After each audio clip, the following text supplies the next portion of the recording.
Hello,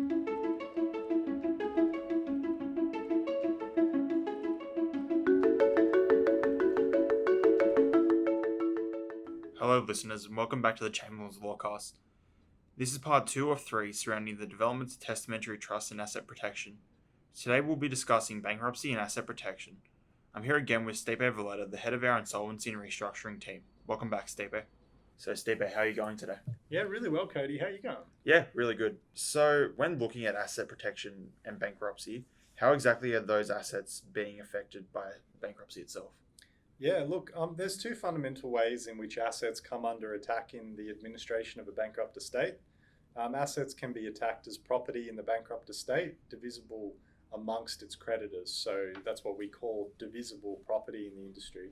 And also through voidance provisions, which allow a trustee in bankruptcy to void certain transactions as against a bankrupt to recover assets from third parties and associates. Ultimately, the protection offered by a discretionary trust, whether it's testamentary or inter vivos, is focused on the first line of attack. So how do we consider what is divisible property and how can a bankruptcy trustee get access to it?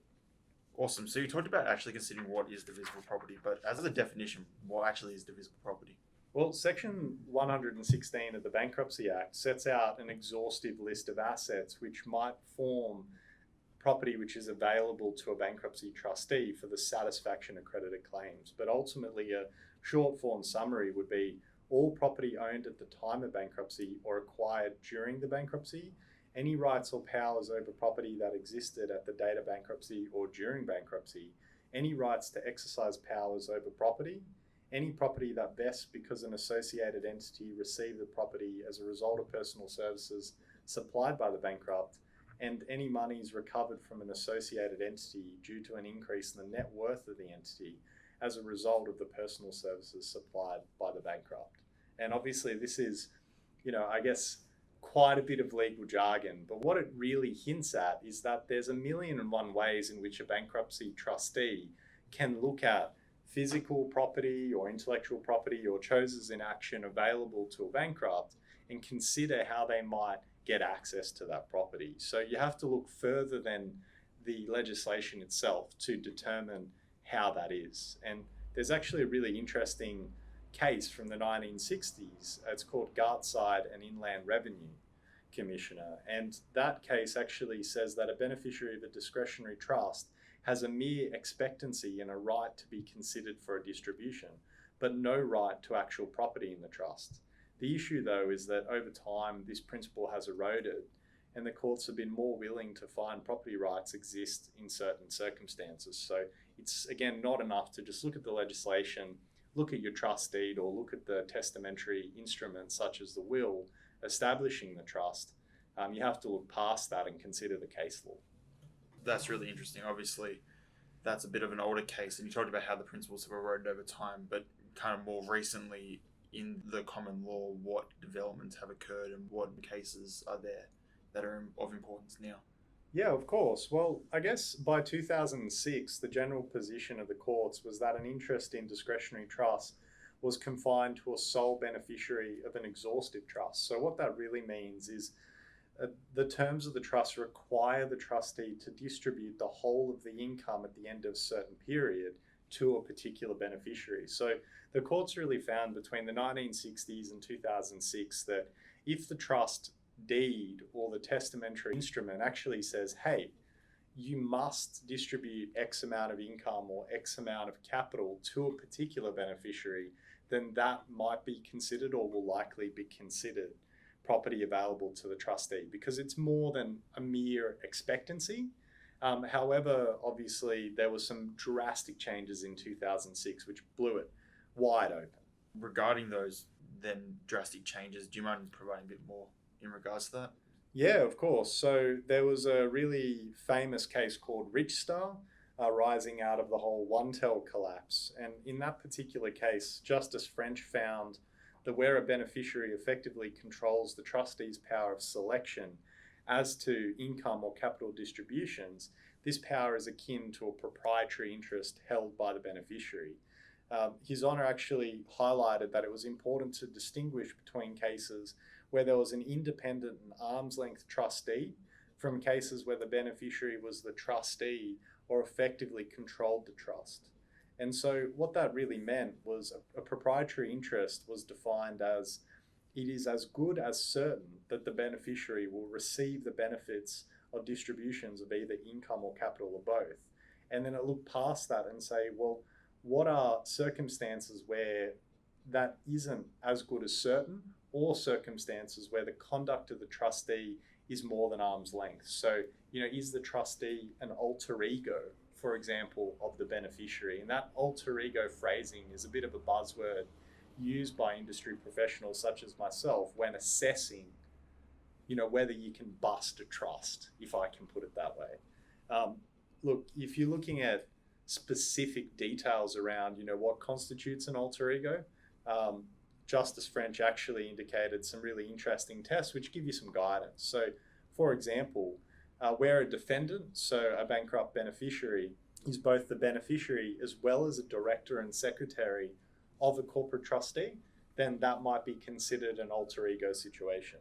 Similarly, where the defendant is a trustee and beneficiary and has discretion over 39% of income or capital to a specific beneficiary, or where the defendant is a beneficiary and appointer of the trust. So those are three specific examples that were handled by the court in those scenarios where they said, hey, if that exists and there's a pattern of ongoing distribution to that beneficiary, then potentially that's an alter ego case and you can bust that trust and consider the income and potentially the capital of that trust as property.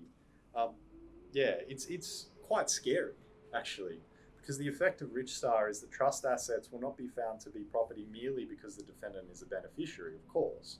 But if they are a trustee, director, shareholder of a corporate trustee, or an appointer, certain combinations of these rights and roles might leave that beneficiary exposed if they do go bankrupt. So obviously there's a lot of technical kind of issues there that makes all issues of assets and trust in bankruptcy proceedings really, really difficult for someone to assess on the surface. Looking at the importance of Rich Star, are there any other cases that have kind of referred to it or used it? Yeah, of course. Public Trustee in Smith in 2008 in New South Wales is a really interesting case because it considered Rich Star. And again, only a couple of years had passed, but it was a couple of years of quite heady times in the economy. So it wasn't as if this decision came in the context of, a crisis or drastically changing public sentiment. It was more an evolution of Rich Star in a way. And in that case, they said that the disposition of real property by will, where the real property was owned by the trustee of a discretionary trust, the deceased was the beneficiary of the trust, the deceased was the appointer of the trust, and the deceased owned all shares of the trustee and was its sole director, didn't necessarily amount to a distribution which could be attacked by a bankruptcy trustee. So in that case, they actually said not every case of alter ego is one that can be attacked, and it made it very confusing. Ultimately, the court said, and I quote, "I respectfully doubt that it is correct to say that a beneficiary who controls the trustee what approaches a general power of appointment. In the usual case, as in this case, the power vests in the trustee and is a special power, does not become a general power of appointment merely because the beneficiary can compel its exercise in favour of himself." And in the end, the court concluded that the deceased beneficiary was not the beneficial owner of the trust assets. So unfortunately, the cases have found that it's quite, inconsistent, and it doesn't give a lot of people confidence about how trustees should operate. And ultimately, the advice, at least in a general form, that I tend to give people, whether it's advisors such as accountants or financial planners or business owners or testators, is that you have to look past what it says and you have to look at what you do. And you have to try to establish a hygienic pattern of behavior that shows that you aren't truly the alter ego, that it's not a scam, that it's not a sham, that you're there just discretionarily obtaining income or capital, and that could change, even if it hasn't historically changed. That's really interesting, Stipe. Obviously, it's a really technical field. Just wrapping up, are there any other issues that are generally considered in relation to this? Yeah, of course. So there's two other things the Bankruptcy Act does, which we're not going to go into great detail. And I would say if they come up, someone should obtain legal advice straight away. But Section 302B of the Bankruptcy Act specifically avoids trust deeds that seek to cancel, reduce, or qualify a beneficiary's interest in a trust, or allow the trustee to exercise discretion to the detriment of a beneficiary due to the beneficiary committing an act of bankruptcy. So what that really means is that beneficiaries cannot rely on such provisions to provide asset protection. So, if I'm a discretionary beneficiary under a trust deed and that says, Stipe, if you go bankrupt, you can't, as the trustee, transfer me any more income, that might actually be considered to be void under the Bankruptcy Act. So again, it's about looking past the drafting of what you do and looking substantively at the conduct of the parties. And I guess similarly, extending on this issue, there's a potential effect of pre-testamentary transactions for a deceased estate that goes bankrupt, or alternatively, just pre-trust transactions or trust transactions which might be effected during the time of a trust, which can be voided by the Bankruptcy Act. So under sections 120 and 121 of the Act, certain transactions can be voided if they're made for the purposes of defeating creditors or in exchange for no consideration, or for consideration that's less than market value. So that means that when you're looking at how you're getting assets in and out of a trust, or how you're transacting with the income and or assets of the trust, you have to be really careful that you're not putting your foot in it with respect to other wrongs. So you have to make sure that what you're doing is generally bona fides, and that the general transactions you undertake as part of your trust dealings are not going to be set aside otherwise. Because in the end, you might have a properly constituted trust. You might have a protected beneficiary who has asset protection from the trust because you've considered the way it's drafted, because you've considered the conduct of that individual generally, but then they might have done specific transactions which can then be voided for not being bona fides otherwise. So I guess the main takeaway is that there are 3 levels of advice which need to be given, and it's not enough to just jump online and download an automated trust deed and think that you've done enough. Yeah, definitely. Obviously, there's far too many technical steps to really just take a general piece of advice on the internet. Thanks again, listeners, for joining us. This is part 2 of our 3-part series on developments in testamentary trust and asset protection. We look forward to you joining us for our final part of this series.